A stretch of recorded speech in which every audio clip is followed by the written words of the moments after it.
Tous, bienvenue. Bonjour à tous. Bienvenue à tous. N'hésitez pas je vais le noter, n'hésitez pas à réactualiser votre page, parce que je sais qu'on a eu des problèmes la semaine dernière là-dessus. Réactualisez votre page pour nous voir. Enfin, pour te voir, Anissa, comme tu es dans une cave, on ne te voit pas très bien. Exactement, mais oui, je suis un peu dans l'ombre, je suis vraiment désolée, malheureusement, j'ai pas trouvé un autre espace aujourd'hui pour faire ce webinaire. Mais tu es dans la lumière, Chloé. Donc, tu C'est vois, un parfait. contraste black and white, super. J'ai un peu Euh, bronzé, ça se voit pas beaucoup, mais j'ai un peu bronzé. Moi aussi, j'ai bronzé, ça se voit pas, je suis dégoûtée. Donc, alors, bonjour à tous, donc bienvenue pour la nouvelle session des experts par morning. On va attendre quelques minutes à les derniers participants, mais avant de commencer, je vais vous rappeler, donc on est sur Wisely. À droite, vous avez un chat, alors n'hésitez pas d'ailleurs à nous dire où vous êtes présentement, en attendant les derniers.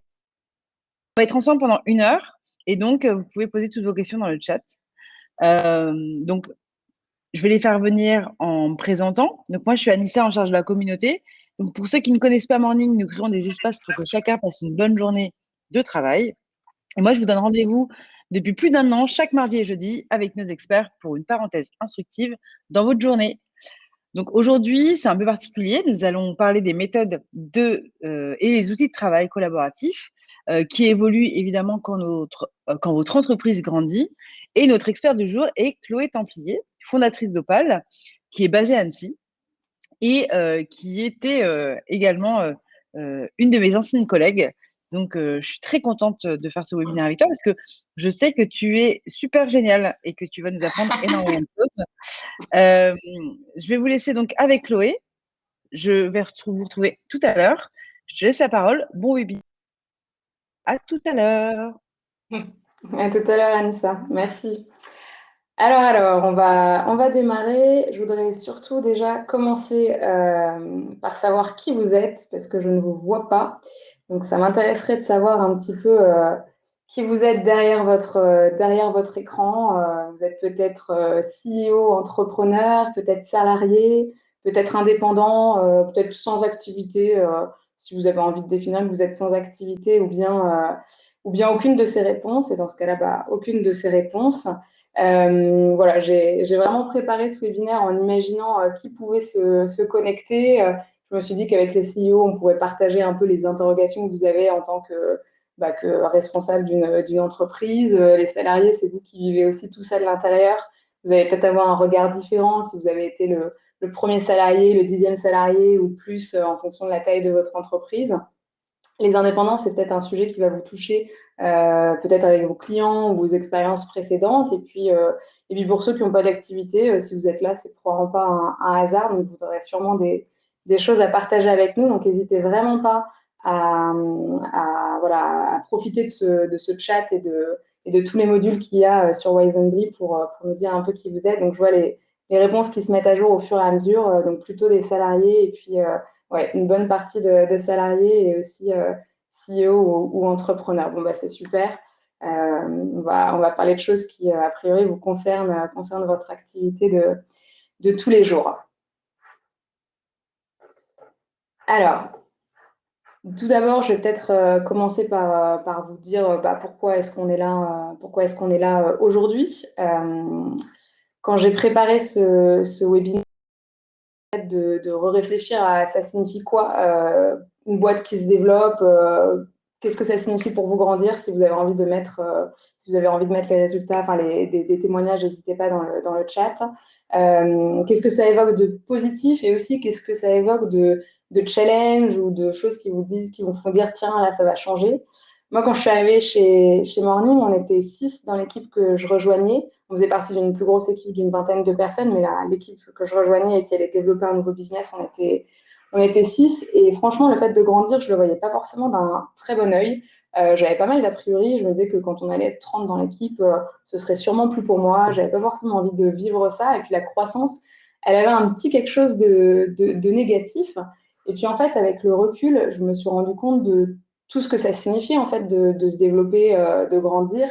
Ça signifiait qu'on allait avoir plus d'impact, qu'on allait avoir plus de compétences parce qu'on allait intégrer d'autres personnes dans l'entreprise, plus de moyens, plus de ressources, plus de challenges. Et c'est vrai qu'il y avait aussi voilà, comment on allait gérer le fait que l'effectif était plus important, avec potentiellement un manque de visibilité, une perte d'infos. Il fallait qu'on accepte de changer. Il fallait garder la cohésion d'équipe, des manières de bosser différentes, on n'avait pas envie de reproduire des modèles dépassés, potentiellement des manques de communication. Bref, j'avais déjà conscience qu'on n'allait pas forcément bosser de la même manière à 5, à 20, à 50, à 100 ou plus. Et c'est pour ça que je suis là aujourd'hui pour vous parler de ça, parce qu'en fait, en 4 ans chez Morning, on est passé de 20 à 120. Alors, ça a été une croissance vraiment très forte. Et puis, je suis partie de Morning, pas parce qu'on était trop nombreux, mais c'est plus parce que j'ai voulu quitter Paris pour m'installer à Annecy. Et voilà, j'avais envie de vous partager ce qu'on a vécu. Donc, c'était une croissance accélérée. Il y a des croissances beaucoup plus douces. Mais en tout cas, on est passé par pas mal d'étapes. On a passé des nœuds de croissance, des paliers. Et en fait, on les retrouve dans plein d'entreprises différentes. Et j'ai d'ailleurs échangé pour préparer ce webinaire avec une trentaine de CEO, de COO, de salariés, start-up, TPE, PME. Et voilà, et j'ai essayé de récupérer leur expérience, leurs besoins, leurs outils pour préparer ce webinaire. Je prends quelques minutes pour présenter Opal, l'entreprise que j'ai fondée donc l'année dernière. J'ai fait un chiffre d'affaires au premier semestre 2021, 25 000 euros. Je suis One Person for the Planet et je suis très fière de faire partie de cette association, de ce collectif. Ça signifie qu'1% de mon CA est reversé chaque année à des associations qui sont agréées par One Person for the Planet et qui sont dédiées à l'environnement. J'accompagne des entreprises assez variées, que ce soit des startups, des TPE, des PME et des grands groupes.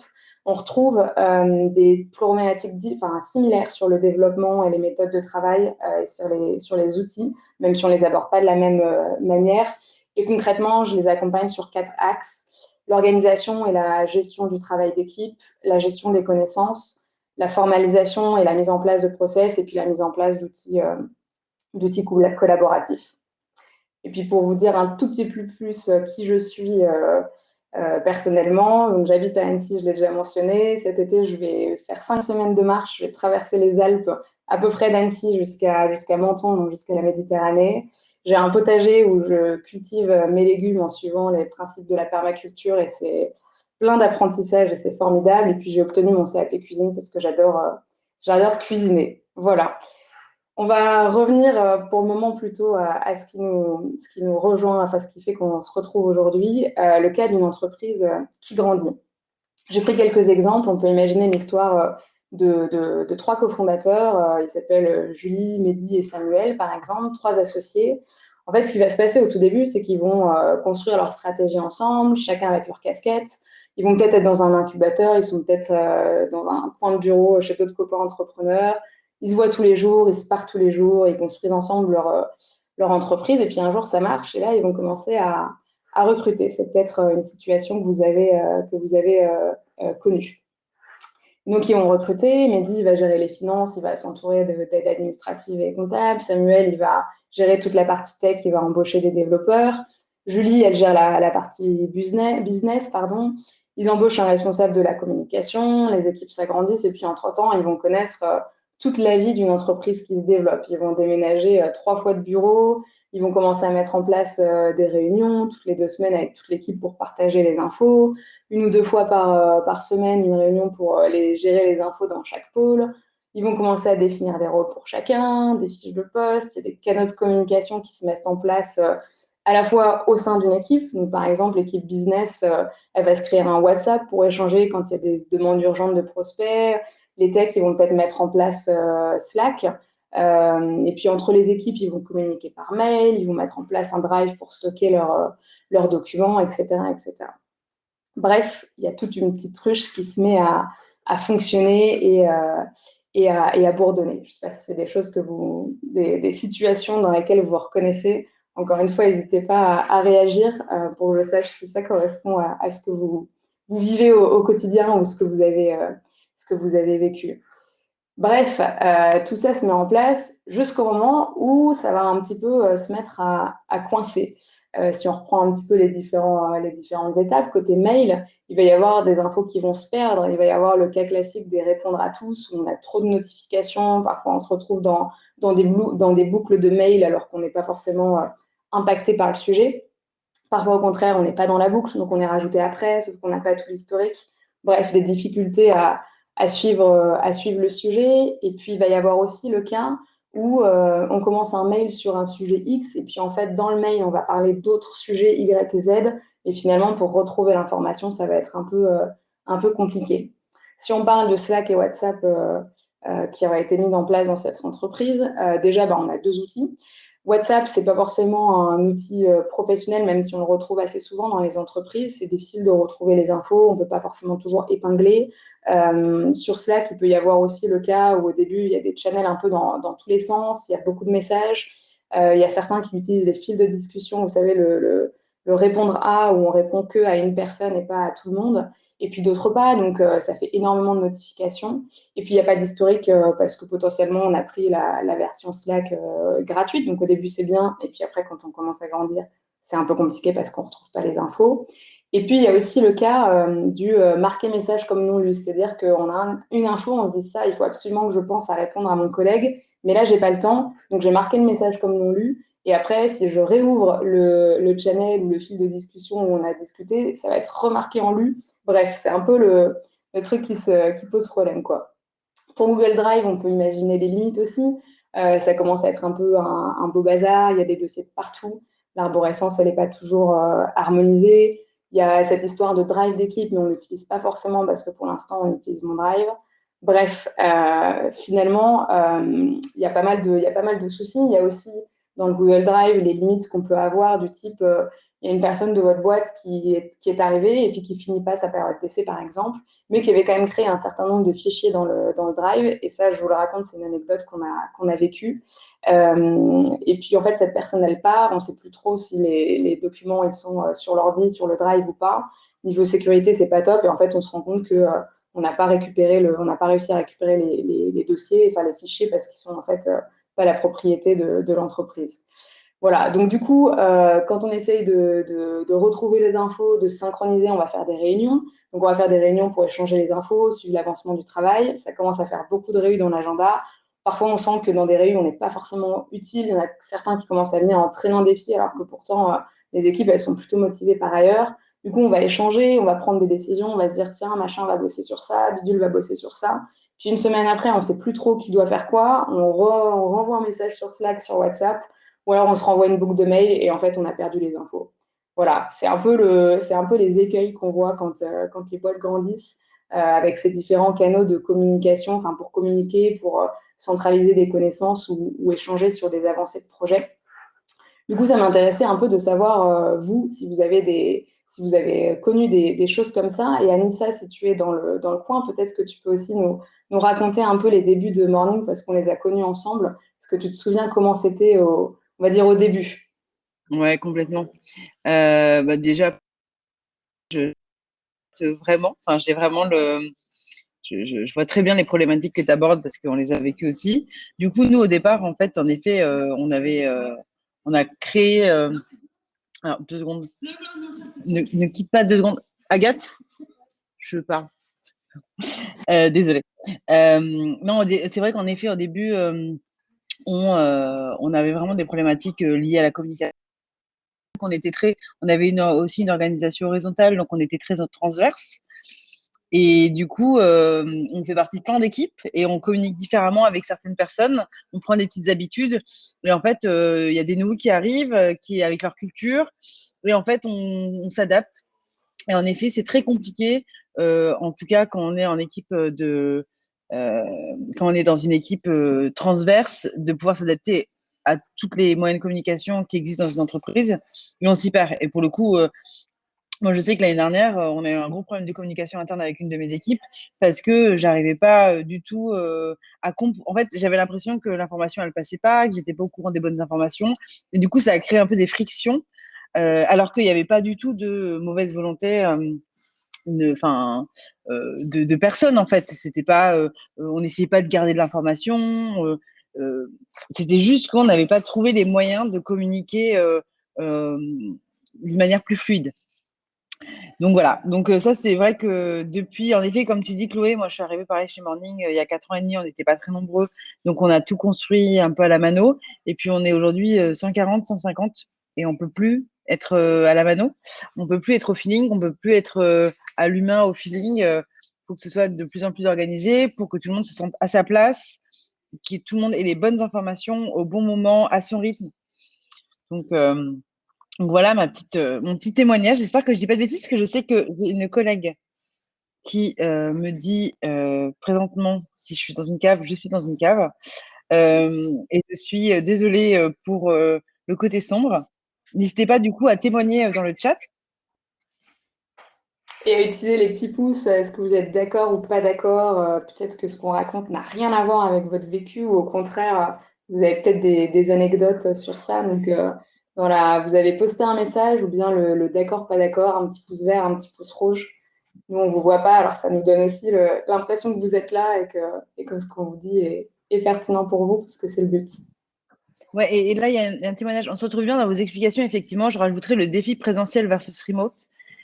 Et c'est vrai que je pense que le confinement, il a aussi créé d'autres besoins. Enfin, il a fait émerger, en tout cas moi, si je témoigne, il a fait émerger des besoins d'information qui étaient peut-être pas aussi aussi importants qu'avant. Oui, complètement. Et c'est vrai que j'en ai pas beaucoup parlé, mais en fait, avant d'être. Nous, on l'a vécu aussi de l'intérieur chez Morning, parce qu'en fait, avant toute la crise Covid, tout ce qu'on a connu, moi, j'ai fait partie de ceux chez Morning qui ont expérimenté le télétravail un peu en amont, puisque c'était à partir de 2017 que j'ai commencé à vivre entre Annecy et Paris, à faire des allers-retours et voilà, à tester ce mode remote. Et forcément, il y avait un impact voilà, sur la manière dont, enfin, les outils qu'on utilisait pour se retrouver. Et on l'a vécu ouais, clairement de l'intérieur. Enfin, tout est amplifié en fait avec le fait d'être à distance. Et ce dont on va parler, continuer à parler aujourd'hui, c'est sûr que ça prend en compte ce nouveau mode hybride. Ouais. Merci pour ce Bah, petit j'espère que j'ai. témoignage et ce petit rappel. Et n'hésite pas, hein, si tu veux que je retémoigne plus tard, j'ai plein de choses à raconter. Ouais, et ben si à un moment tu veux ressauter dans la présentation, t'hésites pas À la fin, je reviendrai peut-être avec un autre témoignage. peut-être. Allez, à tout à l'heure. À tout à l'heure. Bon, on va essayer de mettre un petit peu de, sans que ce soit trop long, mais on va mettre un tout petit peu de théorie et de contexte derrière tout ça. Il y a une loi qui s'appelle la loi de Conway. Alors, j'ai adapté, enfin, c'est la réciproque de la loi de Conway. C'est une adaptation. J'espère qu'il n'y a pas trop d'ingénieurs ou de profils scientifiques, parce que je me souviens plus très bien de ce que c'est que la réciproque d'une loi. Mais en gros, ça dit que les outils d'une organisation sont en fait le reflet de ses rôles, de ses process et de ses méthodes.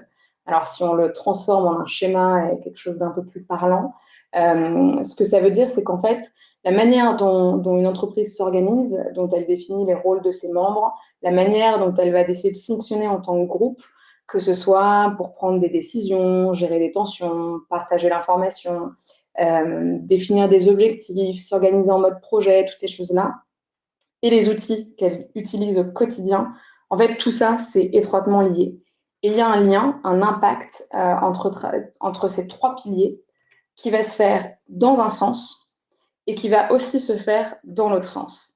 Et en fait, ça, si on prend un exemple, si on illustre, ça veut dire que si par exemple vous décidez ou si votre organisation, il y a beaucoup de niveaux de hiérarchie, il y a un modèle plutôt pyramidal, on va dire, avec N+1, N+2, N+3, vos méthodes de travail et vos outils vont se caler sur ce modèle. Si on prend par exemple la prise de décision dans un modèle assez structuré hiérarchiquement, pardon, les décisions, elles vont se faire étape par étape.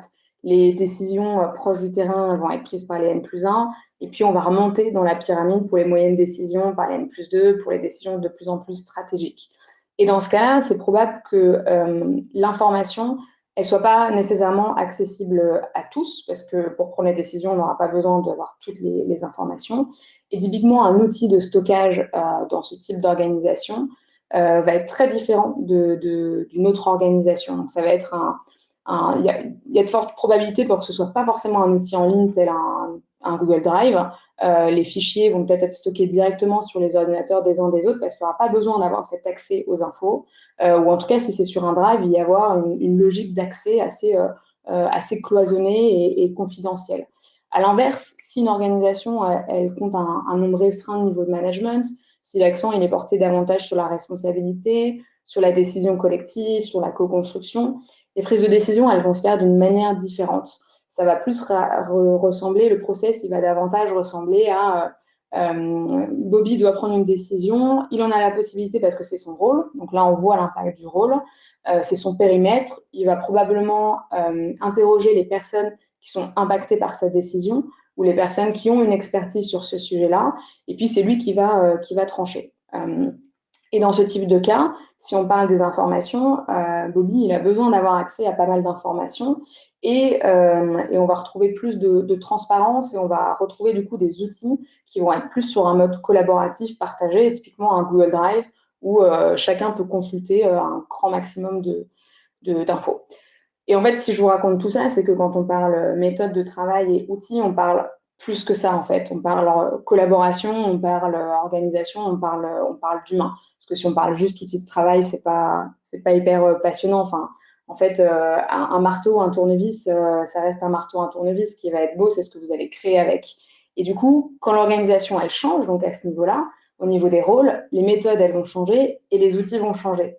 Et inversement, et c'est ça qui est intéressant, c'est aussi que parfois, si on introduit un outil qui va impliquer de nouvelles manières de travailler, on va pouvoir avoir un impact sur la manière de bosser et sur les rôles.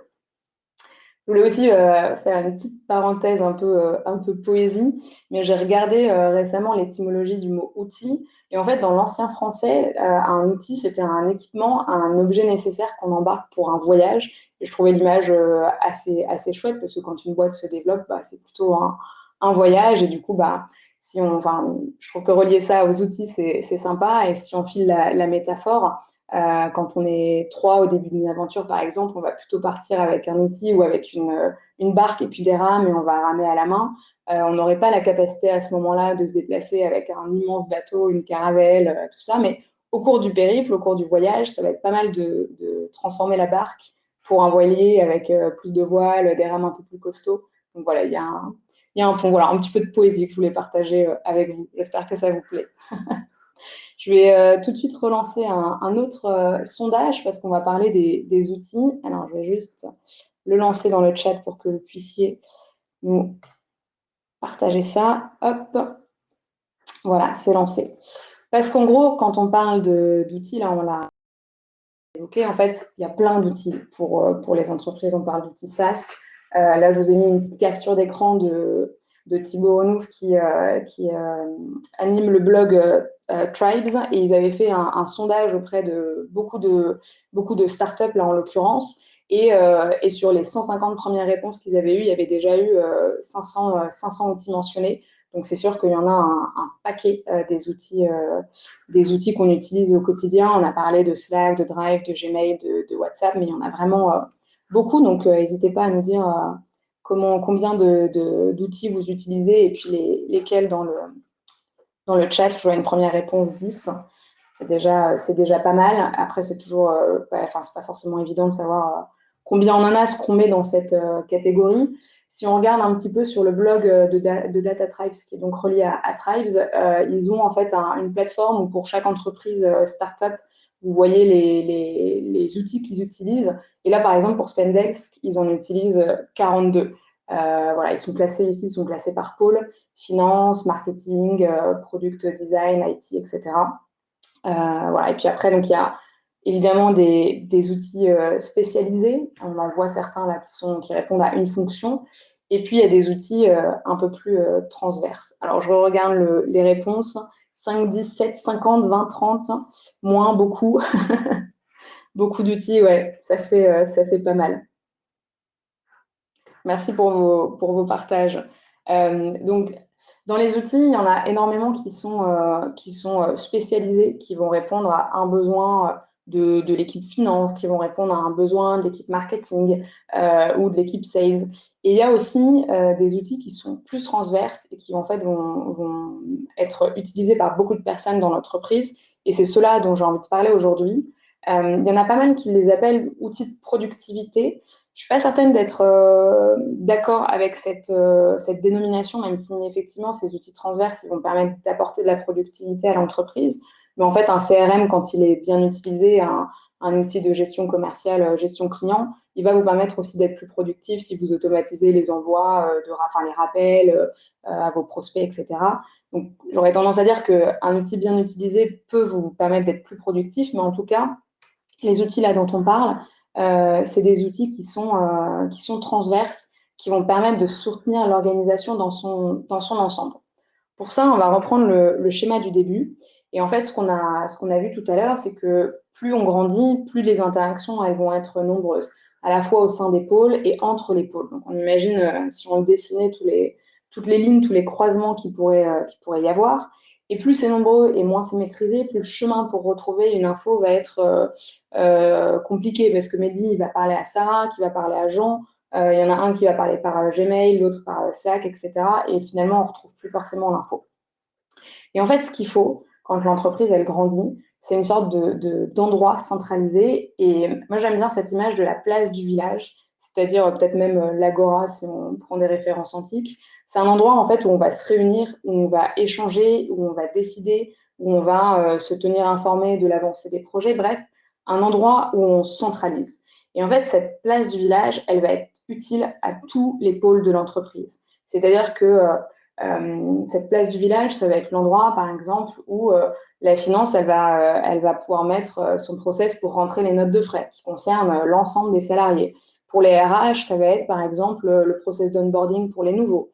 Pour la communication, ça pourrait être, par exemple, un support de communication à réutiliser sur LinkedIn par toute l'équipe.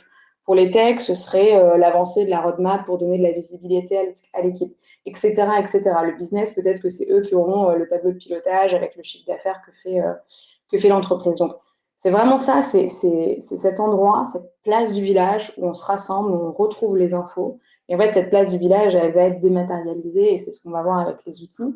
Et si les infos ne sont pas présentes dans la place du village, il faut en tout cas que ce soit une sorte de porte d'entrée, que ce soit l'accès à ces informations. Parce que si on reprend l'exemple du chiffre d'affaires du business, peut-être que l'équipe business, elle a un outil particulier, je ne sais pas, Power BI, pour analyser ces chiffres. Mais en tout cas, ce qu'il faut, c'est que les autres équipes puissent rentrer à un endroit, enfin, savoir où rentrer pour aller rechercher cette information. Donc, c'est vraiment une porte d'entrée vers d'autres éléments. Alors du coup, on va parler un peu plus de concrètement, c'est quoi les outils place du village. Je relance un petit nuage de mots. Hop. Parfait. Donc, je vous pose la question en parallèle. Quels sont les outils de communication, gestion de connaissances et gestion de projets que vous utilisez dans vos entreprises? Et je vais donner quelques exemples de ces outils qui sont finalement un peu des outils place du village. Il y a tout d'abord tous les outils qu'on utilise pour centraliser les communications. Il y a évidemment Slack que tout le monde, que beaucoup de gens utilisent et beaucoup de gens connaissent.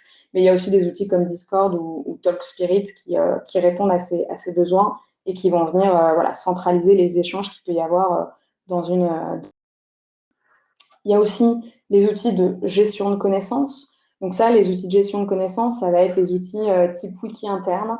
Il y a Confluence, il y a Notion, il y a Tetra, il y a Slides, pour ne citer que, mais il y en a plein. Je vois d'ailleurs dans ce que vous répondez dans les réponses que vous donnez, qu'il y a du Slack, du Confluence, ouais.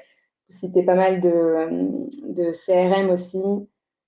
Super, Asana, Notion, voilà. Donc ça, c'est vraiment ces outils de gestion de connaissances centralisées où on va mettre les infos. Donc je le disais tout à l'heure, la finance, elle va mettre son process pour les notes de frais. Les RH, ils vont mettre le guide avec la culture de la boîte, les valeurs, etc., etc. Les opérations vont mettre comment est-ce qu'on gère ces projets-là, etc. Et puis, le troisième catégorie, donc on a cité communication, on a cité connaissance. La troisième catégorie, c'est les outils d'organisation du travail. Là, je vous en cite 3, il y en a d'autres, mais en tout cas, ceux qui font pas mal parler d'eux en ce moment, il y a Asana, il y a Monday et il y a ClickUp. Je ne sais pas si c'est des outils que vous utilisez. Alors oui, visiblement, je vois Asana, je vois Asana et Asana. Donc, il y en a certains qui l'utilisent. Je ne vois pas de Monday, je ne vois pas de ClickUp, mais c'est possible que vous l'utilisiez.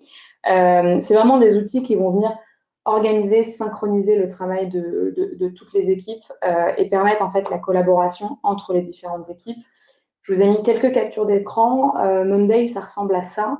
Donc là, par exemple, vous voyez, il y a en fait une décomposition en tâches, en éléments avec des personnes qui en sont responsables, un statut, des échéances, etc. Donc ça, c'est pour Monday. ClickUp, ça ressemble à ça, par exemple. Alors, désolé, la capture d'écran n'est pas très nette. Mais pareil, on retrouve toujours en fait ce même système. Et pareil pour Asana. Le principe, c'est que sur une même plateforme, on va retrouver les projets, les process, et on va pouvoir définir qui fait quoi, et on va pouvoir voir l'avancée, on va pouvoir définir les priorités. Et donc ça permet au sein d'un pôle de pouvoir organiser le travail, mais aussi au sein de, en fait, comme il y a un seul et même outil qui centralise la manière de bosser, on va pouvoir collaborer entre pôles. Parce que si l'équipe tech utilise un outil, si l'équipe business utilise un autre outil, quand ils vont vouloir se parler et travailler ensemble, ça va être compliqué de suivre les avancées des projets si ce n'est pas centralisé à un même endroit. Voilà un peu donc pour les outils place du village. Merci pour vos réponses au sondage. Si vous voulez poser des questions ou pareil, faire des petits témoignages, n'hésitez pas dans le chat toujours. Si on résume un petit peu du coup cette partie-là, en fait, en grandissant, ce qu'on voit, c'est qu'il va être nécessaire de structurer 3 grands axes. Alors, il y a plein de choses à faire quand on grandit, mais en tout cas, il y a une des parties qui va être importante et qui est de structurer les communications avec des outils de communication adaptés, et on verra après dans la suite comment est-ce qu'on va un peu plus loin. Structurer la gestion du travail d'équipe. Et donc ça concerne la répartition du travail, la manière dont on le fait, les process, donner de la visibilité, savoir où on en est de l'avancement des projets, comment est-ce qu'on améliore les process, qui fait quoi, et puis structurer les connaissances. Et évidemment, si on fait tout ça, c'est pas pour rien. On a parlé plus haut de tous les challenges, de toutes les problématiques qu'on pouvait rencontrer en grandissant ou en décidant d'adopter des méthodes plus collaboratives et digitales. Et les avantages à y arriver, il y en a plein. Alors, j'en ai cité quelques-uns et pareil, si vous voulez en rajouter d'autres dans le chat, n'hésitez pas. Donner une meilleure visibilité à chacun sur son rôle, son périmètre, sur l'avancée des projets. Ça permet à tout le monde d'être plus efficace. La transparence des informations, ça va permettre davantage de cohésion et de collaboration. C'est-à-dire que là, je vous les cite, mais en fait, ils sont tous reliés les uns avec les autres. Quand vous donnez une transparence des informations, ça veut dire que si moi, je dois décider, je vais plus facilement avoir accès à l'info, je vais pouvoir prendre des meilleures décisions. Donc, je vais faire moins d'erreurs. Si vous centralisez ces informations-là, vous allez pouvoir piloter aussi votre activité. Alors que si tout est réparti à droite, à gauche, c'est beaucoup plus compliqué. Vous allez avoir des échanges plus fluides. Vous allez avoir une meilleure communication. Et, ah bah tiens, je l'ai même mis 2 fois tellement c'est important. Vous allez pouvoir avoir une motivation des équipes, une motivation individuelle. Donc ça, c'est pour ça que c'est évidemment des enjeux qui sont hyper importants. Est-ce que ça vous parle? Est-ce que vous voulez mettre un petit pouce vert, un petit pouce rouge? Qu'est-ce que vous en pensez? J'en profite pour boire un petit verre d'eau en attendant vos témoignages.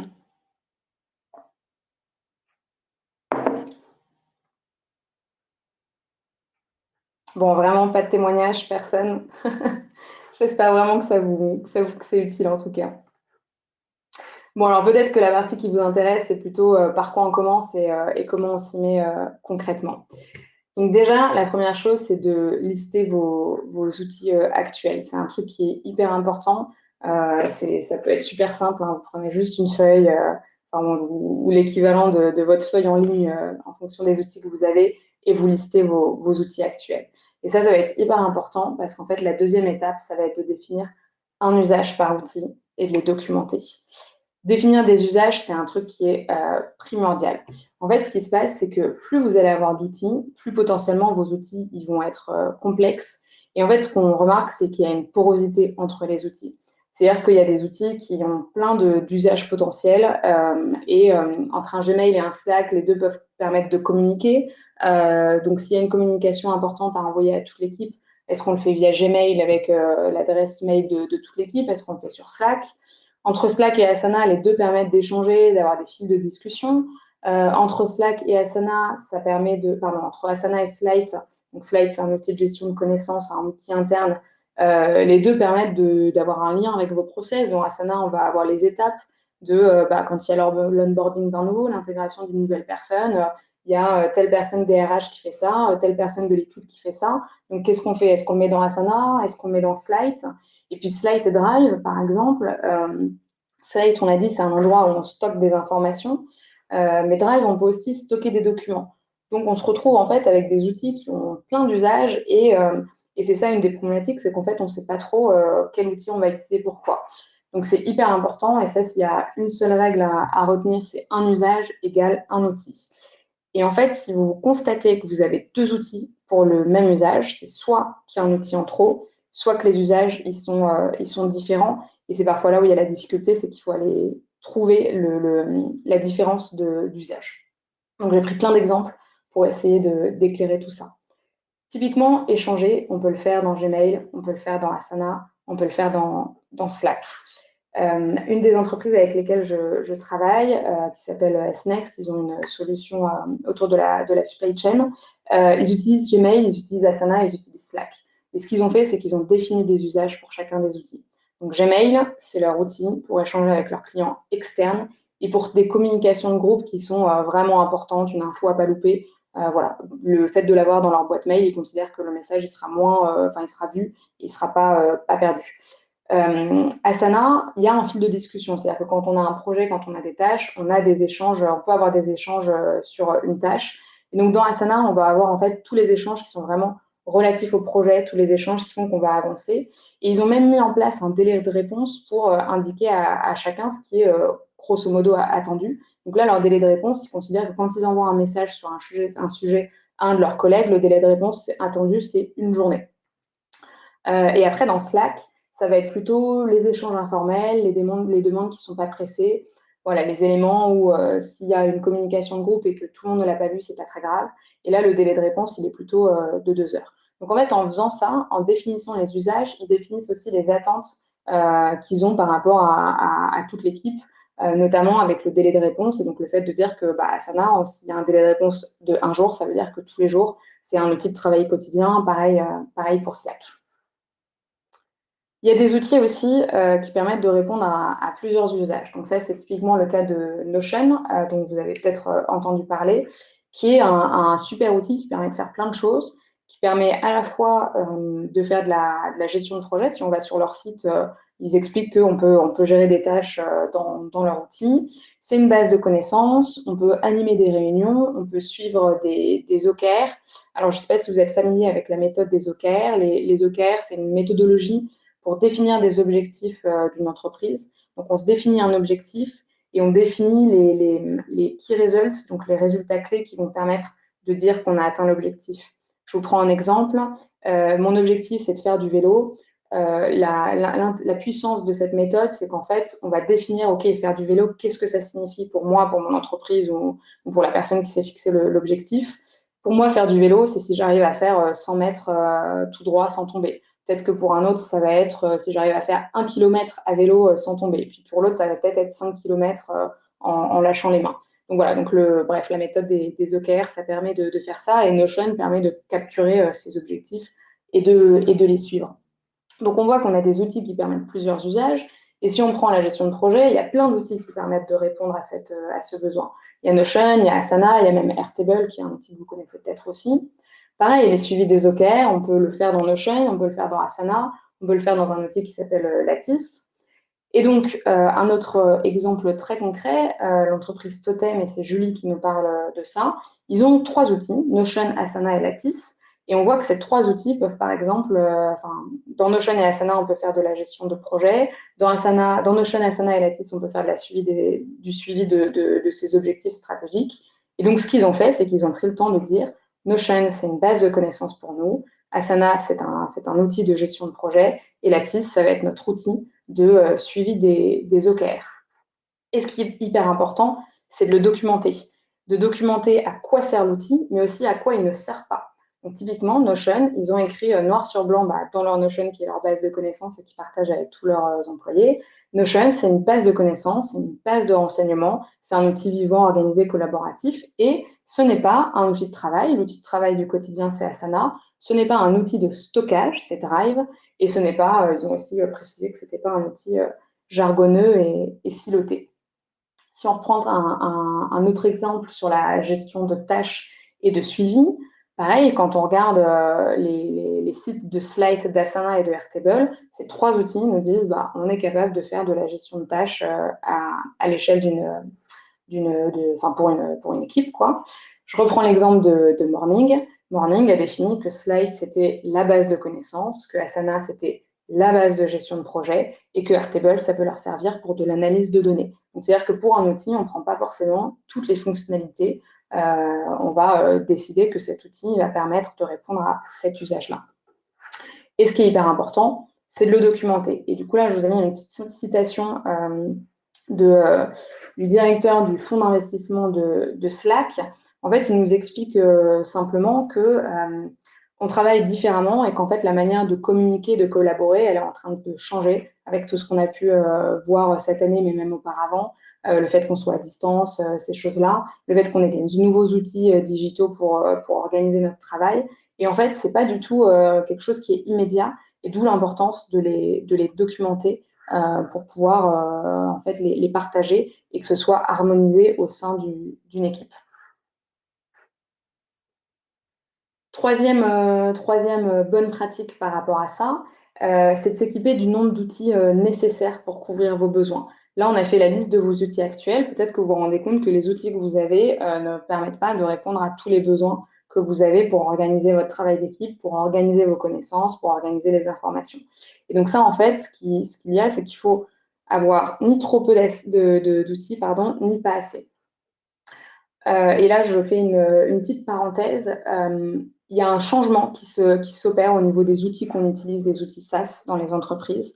En fait, on passe de plus en plus d'outils hyper intégrés, un peu usine à gaz, où on retrouve énormément de choses, à des outils, en fait, on parle de tool stack, donc de l'ensemble des outils que vous utilisez. Et en fait, on passe davantage à des outils qui sont hyper experts sur chacun des domaines. C'est-à-dire que plutôt d'avoir une grosse interface avec, a priori, soi-disant tout, on va plutôt choisir d'en avoir plusieurs des outils et d'aller choisir pour chaque élément l'outil le plus performant, celui qui va répondre le plus à nos besoins. Et ensuite, évidemment, comme on va avoir un mix d'outils, il va falloir les relier. Et c'est pour ça que la quatrième pratique qu'on partage avec vous aujourd'hui, c'est de faire des liens entre vos outils.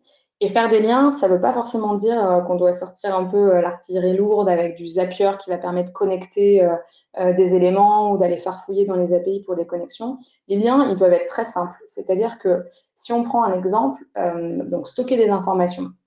On l'a dit, stocker des informations, on peut le mettre dans du Drive, on peut le mettre dans Slide. Première chose qu'on va faire, c'est qu'on va définir les usages. Donc, dans le Drive, en fait, on va stocker du fichier brut, on va stocker du document, alors que dans Slide, on va stocker des connaissances contextualisées. Et ce qu'on va faire, c'est qu'on va les relier, ces deux éléments.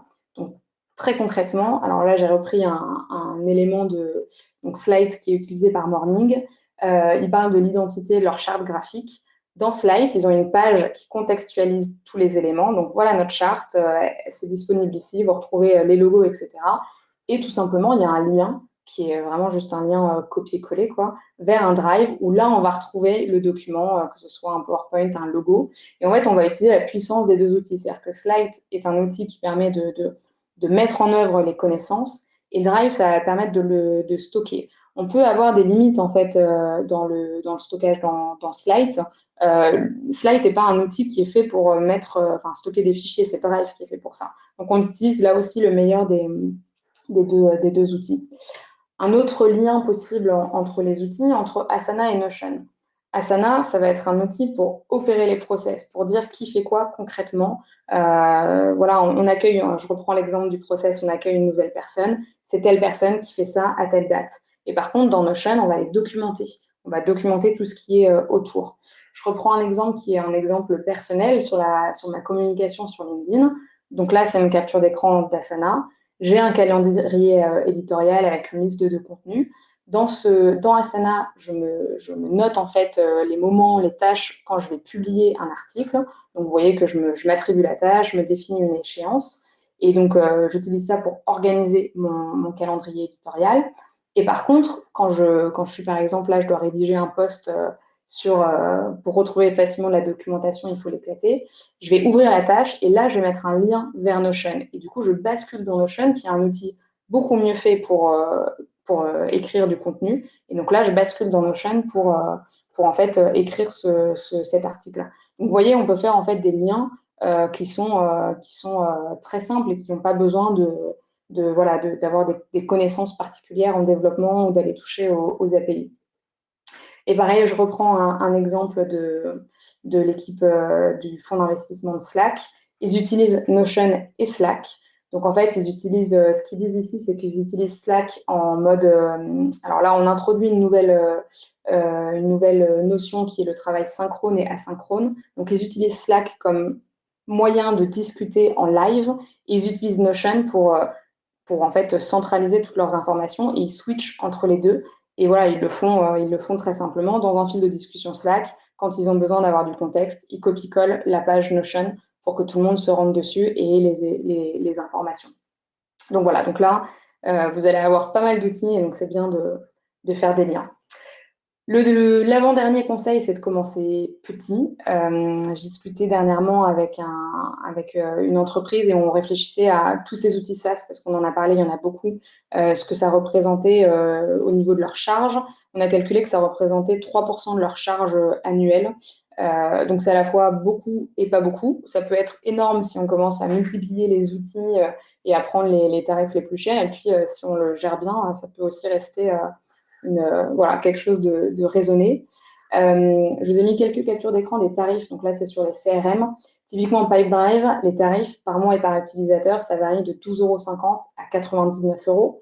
Donc, c'est bien de commencer petit, c'est bien de se dire, OK, on va commencer avec Pipedrive à 12,50 € et plus on va avoir de besoins, plus on va évoluer.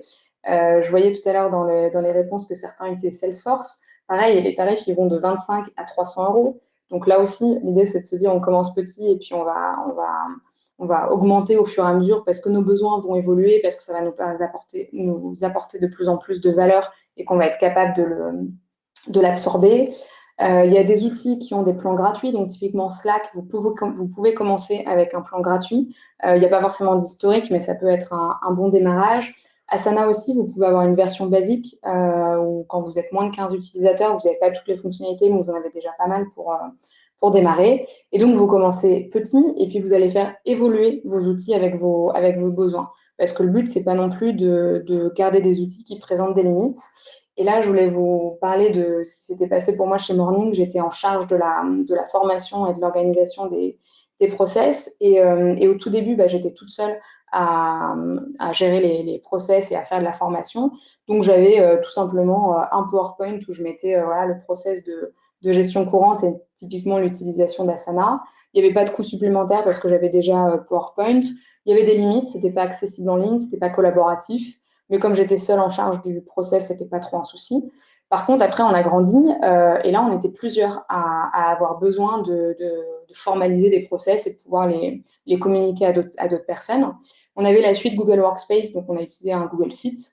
Pas de coût supplémentaire, il y avait une interface web, on avait la possibilité d'avoir plusieurs rédacteurs, mais l'historique était compliqué, on n'avait pas d'historique, on n'avait pas des possibilités d'édition infinies, il n'y avait pas une gestion simple des accès.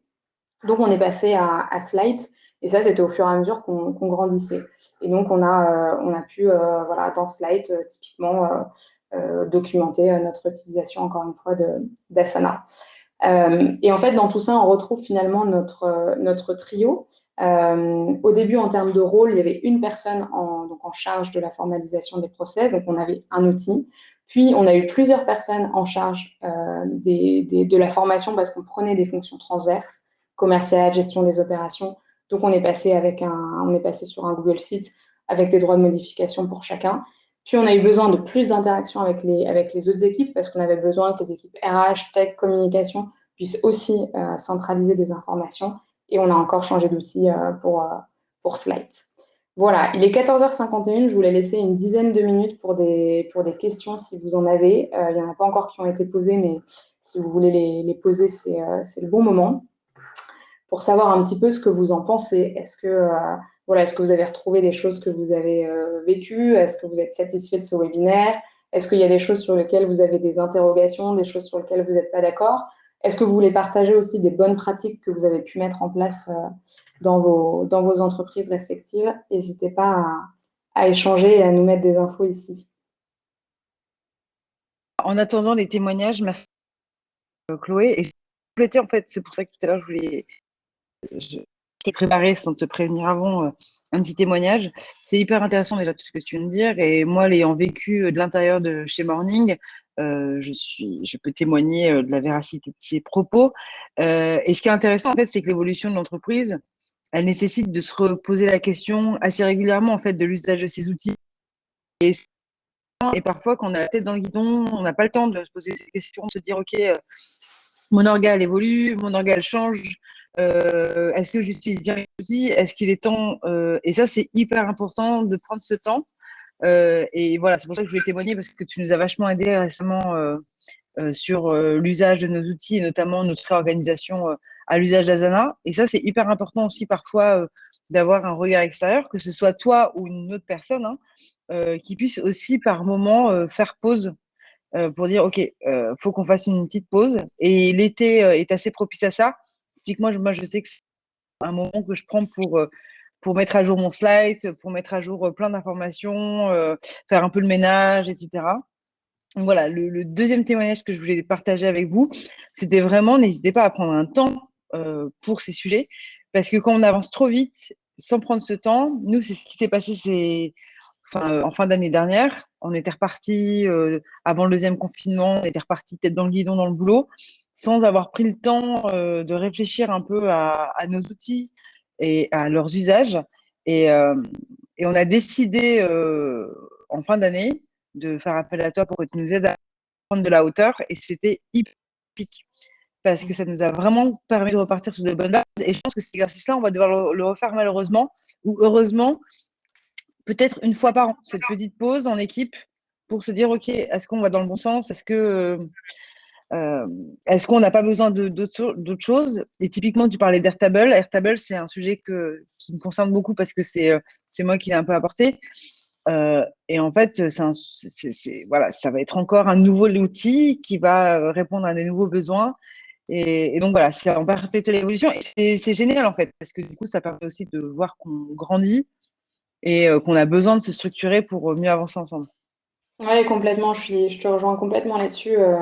Les outils sont vraiment le reflet de où en est l'entreprise. C'est vraiment ce lien entre l'organisation, les méthodes de travail et les outils. Et c'est ce que j'aime bien avec les outils, c'est que c'est quelque chose de très concret qui vient pointer du doigt où on en est. Et quand ça bloque, en fait, alors ça peut être que les outils sont plus adaptés, mais c'est surtout qu'il faut revoir en fait globalement la manière dont on s'organise, quoi, et c'est normal. Et moi, à titre perso, par exemple, dans Asana, quand je travaille et que ça devient le bazar, je sais que c'est pas l'outil qui est le bazar, c'est la manière dont je l'utilise. Et c'est un indicateur de, attends, là, tu as 30 tâches, tu as ta to-do list qui est en train d'exploser. L'outil, il vient juste me montrer complètement concrètement qu'il faut que je me prenne un temps de pause, quoi, et que je réorganise mes priorités. Donc oui, tout à fait, merci pour cet ajout. Prendre du temps, c'est nécessaire. Et c'est des sujets vraiment long terme. Donc voilà, c'est des sujets qui se travaillent tranquillement. Il n'y a aucune urgence. Mais si on ne les travaille pas, et ben après, on en paye un peu le prix au bout d'un moment. Ouais, et je voudrais conclure sur un sujet qui peut faire peur. C'est des outils, ça veut dire c'est de la conduite du changement, c'est de la formation, etc. Et moi, je suis la preuve vivante. Il y a 6 mois, Asana, j'avais pas du tout envie de m'y mettre. Enfin, j'exagère un peu en disant ça, mais je l'utilisais au minimum parce que j'avais ma propre manière. Et en fait, si on est bien formé et qu'on réalise la puissance d'un outil comme Slide, comme Asana, comme Airtable, comme n'importe quel outil, en fait, si on comprend pourquoi on doit l'utiliser, ben, en fait, c'est un peu un eureka d'embarquer les gens avec soi. Moi, je sais que aujourd'hui, je suis devenue ambassadrice Asana dans mon équipe parce que j'ai compris la puissance de l'outil, quoi. Et alors, Tu autant vous aurais dire, dit. et voilà, ça n'aurait pas été le cas. Comme quoi, juste de prendre conscience de la puissance, du coup, et même tu parlais de tarifs, c'est bien de commencer petit, mais c'est un investissement c'est un investissement, quoi. Donc, il y a un retour sur investissement qui se voit assez rapidement. Il ne faut pas aussi avoir peur de dépenser de l'argent pour pouvoir en gagner après sur sur du temps, sur du confort de travail. Voilà, je pense que je suis prête à être embauchée par Asana. Là, c'est parfait. Il reste pas beaucoup de temps, on n'a pas beaucoup de témoignages, mais vraiment, si vous avez envie de nous partager une petite phrase pour nous dire ce que vous en pensez, ce serait hyper utile pour notre amie Chloé et même pour nous de savoir si ce genre de sujet voilà, vous donne envie de passer à l'action, vous donne envie de prendre un peu de temps pour réfléchir sur vos outils. On a J'en un profite petit. pour partager, ouais, j'en profite pour partager aussi si vous avez envie d'aller plus loin sur ce sujet. Bon, il y a énormément de ressources, mais dernièrement, j'ai partagé du contenu du blog de Tribes et leur nouvelle plateforme qui s'appelle Data Tribes et j'ai eu plein de retours comme quoi c'était hyper concret, hyper pertinent pour ceux qui l'avaient vu. Donc, c'était une belle trouvaille pour les personnes. Donc, je vous le partage. Vous avez dans la partie opération voilà, des choses sur les outils, mais vous avez aussi d'autres sujets. Et sur Data Tribes, vous avez en fait une liste d'outils et de startups qui utilisent les outils. Donc, ça peut vous permettre aussi de voir un peu les entreprises qui sont dans le même secteur d'activité que vous, ce qu'elles utilisent. Et puis, évidemment, si vous avez envie de poursuivre sur ce sujet, n'hésitez pas à me contacter, qu'on se fasse un petit café en terrasse si vous êtes à Annecy ou de passage. Et ah bah voilà, Marjorie, je réponds en live à ta demande. Voilà mon adresse mail. Et vraiment, n'hésitez pas, même pour échanger, c'est toujours un plaisir et toujours intéressant de voir, bah voilà, de discuter là-dessus. C'est des sujets qui me passionnent, donc avec grand plaisir. Super. Eh bien, je te laisse noter aussi le mail de Marjorie. Merci beaucoup, beaucoup, beaucoup, Chloé, pour ton temps, pour la qualité de ta petite présentation. Malheureusement, je ne peux pas vous envoyer un mail aujourd'hui parce que je suis dans une cave, comme vous avez pu constater. J'ai un accès limité à Internet. Non, non, en soi, je suis en journée d'équipe et donc c'est pour ça que malheureusement, je ne pourrais pas vous faire un petit mail juste après. Mais promis, dès ce soir ou demain matin au plus tard, je vous envoie un petit mail avec l'adresse de Chloé, toutes les informations qu'elle souhaitera vous partager. N'hésitez pas à lui envoyer un mail si vous voulez prendre un café avec elle. Je vais vous éviter le formulaire de satisfaction. Je vais surtout, pour la fin du mois de juin, on a plein de webinaires avant la trêve estivale. Du coup, rendez-vous dès jeudi pour parler de Shopify. Et on a plein de sujets trop cool. N'hésitez pas à aller sur le site lesexperts.morning.com, il me semble, ou .fr, je ne sais plus. Merci beaucoup, Chloé. À bientôt. Merci Anissa, à très bientôt. Ciao.